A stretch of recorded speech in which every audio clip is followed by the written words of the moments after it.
نماز میں چیخنا کس چیز کی علامت ہے؟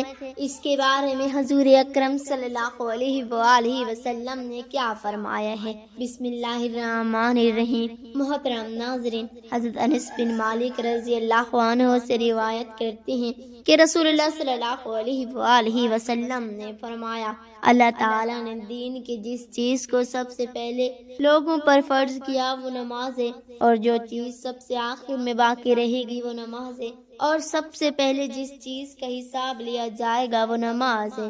اللہ تعالیٰ فرمائے گا، میرے بندوں کی نماز کو دیکھو، اگر وہ مکمل ہوں تو مکمل لکھ دی جائیں گی، اور اگر وہ ناقص ہوں تو اللہ تعالیٰ فرمائے گا، دیکھو اس کے نوافل ہیں، اگر اس کے نوافل ہوں گے تو فرائض کی کمی نوافل سے پوری کر دی جائے گی۔ پھر فرمائے گا، دیکھو اس کی زکوٰۃ پوری ہے، اگر زکوٰۃ پوری ہو تو پوری لکھ دی جائے گی، اور اگر ناقص ہو تو اللہ تعالیٰ فرمائے گا، دیکھو اس نے کوئی صدقہ کیا ہے، اگر اس نے صدقہ کیا ہوگا تو اس صدقہ سے اس کی زکوٰۃ پوری کر دی جائے گی۔ امام طبرانی نے حضرت انس رضی اللہ عنہ سے روایت کیا ہے کہ نبی کریم صلی اللہ علیہ وآلہ وسلم نے فرمایا، قیامت کے دن جس چیز کا سب سے پہلے بندے سے حساب لیا جائے گا وہ نماز ہے، اگر نماز درست ہو تو باقی عمل بھی درست ہوں گے، اور اگر نماز فاسد ہو تو باقی عمل بھی فاسد ہوں گے۔ امام طبرانی حضرت عبداللہ بن عمر رضی اللہ عنہما سے روایت کرتے ہیں کہ رسول خدا صلی اللہ علیہ وآلہ وسلم نے فرمایا، جو شخص ایمانت دار نہ ہو اس کا کوئی ایمان نہیں، جس کا وضو نہ ہو اس کی کوئی نماز نہیں، اور جس کی نماز نہ ہو اس کا کوئی دین نہیں۔ دین میں نماز ایسی ہے جیسے جسم میں سر ہے۔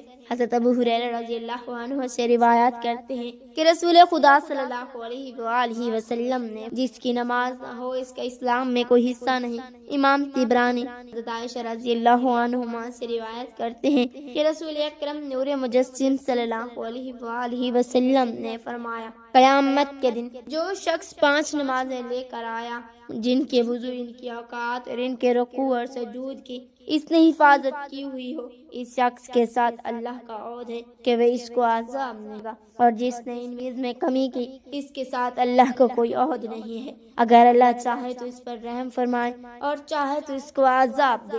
امام طبرانی حضرت انس رضی اللہ عنہ سے روایت کرتے ہیں کہ نبی کریم صلی اللہ علیہ وآلہ وسلم نے فرمایا، جس نے 3 چیزوں کی حفاظت کی وہ یقیناً اللہ کا ولی ہے، اور جس نے ان کو ضائع کیا وہ یقیناً اللہ کا دشمن ہے۔ نماز، روزہ اور جنابت۔ حضرت انس بن مالک رضی اللہ عنہ روایت کرتے ہیں کہ رسول اللہ صلی اللہ علیہ وآلہ وسلم نے فرمایا، جس شخص نے اپنے وقت میں نماز پڑھی اور اس کے لیے مکمل وضو کیا اور نماز کے قیام، خشوع، رکوع اور سجود کو پوری طرح ادا کیا، وہ نماز سفید اور روشن ہوگی، اور اس شخص سے کہے گی کہ اللہ تیری بھی اس طرح حفاظت کرے جس طرح تو نے میری حفاظت کی ہے۔ اور جس نے وقت نکلنے کے بعد نماز پڑھی، اس نے مکمل وضو نہیں کیا اور نہ اس کے خشوع، رکوع اور سجود کو پوری طرح ادا کیا، وہ نماز سیاہ اندھیری ہوگی اور کہے گی اللہ تجھے بھی اس طرح ضائع کرے جس طرح تو نے مجھے ضائع کیا، تاکہ جب اللہ چاہے گا اس نماز کو پرانے کپڑے میں لپیٹ کر اس شخص کے منہ پر مار دے گا۔ جو شخص نمازوں میں سستی کرتے ہیں اللہ تعالیٰ اسے 15 مصائب میں مبتلا کرتے ہیں، 5 دنیا میں، 3 موت کے وقت، 3 قبر میں اور 3 قبر سے نکلتے وقت۔ دنیاوی مصائب یہ ہیں کہ اس کی عمر سے برکت چھین لی جاتی ہے، اس کے چہرے سے صالحین کی نشانی مٹ جاتی ہے، اس کے کسی بھی عمل کو اللہ تعالیٰ اجر نہیں دیتا، اس کی دعا آسمانوں کی طرف بلند نہیں ہوتی، نیکوں کی دعا بھی اس کا کوئی حصہ نہیں ہوتا۔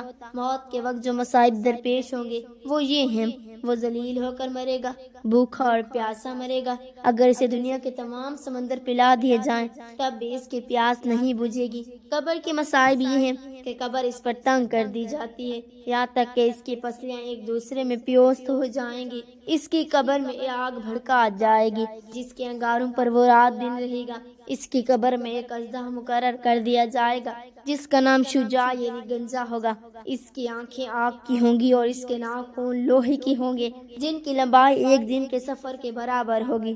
وہ کڑکدار جیسی آواز میں میت سے ہم کلام ہوگا اور کہے گا میں گنجا اور رسدہ ہوں، میرے رب نے حکم دیا کہ میں تجھے نمازوں کو ضائع کرنے کے بدلے صبح سے شام تک ڈستا رہوں۔ صبح کی نماز کے لیے سورج نکلنے تک، نماز ظہر کے ضائع کرنے پر تجھے ظہر سے عصر تک، عصر کی نماز کے لیے مغرب تک، مغرب کی نماز کے ضائع کرنے پر عشاء اور نماز عشاء کے ضائع کرنے کی وجہ سے تجھے صبح تک ڈستا رہوں۔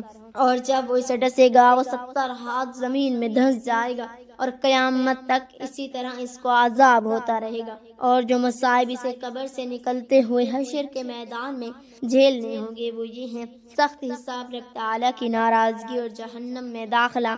حدیث شریف امام بخاری، امام مسلم اور امام نسائی حضرت ابو ایوب انصاری رضی اللہ عنہ سے روایت کرتے ہیں کہ ایک شخص نے نبی پاک صلی اللہ علیہ وآلہ وسلم کے پاس آ کر عرض کیا، مجھے کوئی ایسا عمل بتائیے جو مجھے جنت کے قریب اور دوزخ سے دور کر دے۔ آپ صلی اللہ علیہ وآلہ وسلم نے فرمایا، اللہ کی عبادت کرو اور اس کے ساتھ شریک نہ کرو، نماز قائم کرو اور زکوٰۃ ادا کرتے رہو اور رشتہ داروں سے نیک سلوک کرو۔ جب وہ شخص چلا گیا تو آپ صلی اللہ علیہ وآلہ وسلم نے فرمایا، اگر اس شخص نے اس پر عمل کیا تو جنت میں داخل ہو جائے گا۔ حدیث شریف حضرت اللہ بن عبد الرحمن رضی اللہ عنہ بیان کرتے ہیں کہ وہ بصرہ میں جب حضرت انس بن مالک رضی اللہ عنہ کے گھر گئے، جب وہ ظہر کی نماز پڑھ کر فارغ ہوئے تھے، ان کا گھر مسجد کے ساتھ تھا۔ جب ہم ان کے پاس پہنچے تو انہوں نے پوچھا، کیا تم نے عصر کی نماز پڑھ لی ہے؟ ہم نے کہا ابھی ظہر کی نماز پڑھ کر فارغ ہوئے ہیں۔ انہوں نے کہا عصر کی نماز پڑھو۔ ہم نے کھڑے ہو کر نماز پڑھی۔ جب ہم فارغ ہوئے تو حضرت انس رضی اللہ عنہ نے کہا، میں نے رسول پاک صلی اللہ علیہ وآلہ وسلم کو یہ فرماتے ہوئے سنا ہے، اتنی تعریف کرنا منافقین کی نماز ہے۔ وہ بیٹھ کر سورج کو دیکھتا رہتا ہے کہ جس وقت سورج دو سینگوں کے درمیان ہوتا ہے تو کھڑے ہو کر 4 ٹھونگے مارتا ہے اور اس میں اللہ تعالیٰ کا ذکر کم کرتے ہیں۔ مسلم شریف حدیث شریف میں معاذ بن جبل رضی اللہ عنہ بیان کرتے ہیں کہ میں نبی پاک صلی اللہ علیہ وآلہ وسلم کے ساتھ ایک سفر میں تھا۔ میں سفر کرتے ہوئے آپ صلی اللہ علیہ وسلم کے بہت قریب ہو گیا۔ میں نے عرض کیا، یا رسول اللہ صلی اللہ علیہ وسلم، مجھے ایسا عمل بتائیں جو مجھے جنت میں داخل کر دے اور مجھ کو دوزخ سے دور کر دے۔ آپ صلی اللہ علیہ وآلہ وسلم نے فرمایا، تم نے مجھ سے بہت عظیم چیز کے متعلق سوال کیے ہیں اور یہ چیز اس پر آسان ہوگی، جس کے لیے اللہ تعالیٰ اس کو آسان کر دے گا۔ تم اللہ تعالیٰ کی عبادت کرو اور اس کے ساتھ کسی کو شریک نہ بناؤ اور نماز قائم رکھو اور زکوٰۃ ادا کرتے رہو اور رمضان کے روزے رکھو اور بیت اللہ کا حج کرو۔ پھر فرمایا، کیا میں تم کو خیر کے دوران کی رہنمائی نہ کروں؟ روزہ ڈھالے اور صدقہ اس طرح گناہوں کو مٹا دیتے ہیں جس طرح پانی آگ کو بجھا دیتے ہیں، اور آدھی رات کو اٹھ کر آدمی کا نماز پڑھنا۔ پھر آپ صلی اللہ علیہ وآلہ وسلم نے ایک یہ آیت کریمہ تلاوت فرمائی، ترجمہ ان کی کروٹیں جدا ہوتی ہیں خواب گاہوں سے۔ پھر فرمایا، تمام کاموں کا سردار اسلام ہے اور اس کا ستون نماز ہے اور اس کے کوہان کی بلندی جہاد ہے۔ پھر فرمایا، کیا میں تم کو اس چیز کی خبر نہ دوں جس پر ان تمام چیزوں کا دار و مدار ہے؟ میں نے عرض کیا، کیوں نہیں؟ پھر اللہ کے نبی صلی اللہ علیہ وآلہ وسلم نے اپنی زبان مبارک کو پکڑ کر فرمایا، اس کو قابو میں رکھو۔ میں نے عرض کیا، اے اللہ کے نبی، ہم جو کچھ باتیں کرتے ہیں کیا ان پر ہماری گرفت کی جائے گی؟ آپ صلی اللہ علیہ وآلہ وسلم نے فرمایا، اے معاذ رضی اللہ عنہ، تم پر تمہاری ماں روئی۔ جو چیز لوگوں کو دوزخ میں منہ کے بل یا نتنوں کے بل گرائے اور ان کی زبانوں کی کائی ہوئی فصل ہی تو ہے۔ ترمذی شریف۔ نماز میں چھینک آنا ایک قدرتی عمل ہے اور اس میں کوئی قباحت نہیں۔ اگر نماز میں چھینک آئے تو اسے روکا نہیں جانا چاہیے، کیونکہ یہ فطری چیز۔ البتہ چھینک کے بعد بلند آواز سے الحمدللہ کہنا جائز نہیں ہے، کیونکہ نماز میں دنیاوی گفتگو ممنوع ہے۔ البتہ اگر کوئی نماز چھینکنے کے بعد الحمدللہ کہے تو دوسرا شخص کے بعد یرحمک اللہ نہیں کہہ سکتا، کیونکہ یہ نماز کے دوران بات چیت شمار ہوگی جو نماز کو فاسد کر سکتی ہے۔ حضرت معاویہ بن حکم سلمہ رضی اللہ عنہ فرماتے ہیں کہ میں نماز میں تھا، کسی کو چھینک آئی تو میں نے کہا یرحمکم اللہ، تو لوگوں نے مجھے گھور کر دیکھا۔ میں نے کہا افسوس، تو مجھے کیوں دیکھ رہے ہو؟ لوگوں نے اپنے ہاتھوں سے اشارہ کیا کہ خاموش رہو۔ اس حدیث سے معلوم ہوتے ہیں کہ نماز میں چھینکنا جائز ہے، لیکن چھینک کے بعد جواب دینا یا بات کرنا منع ہے۔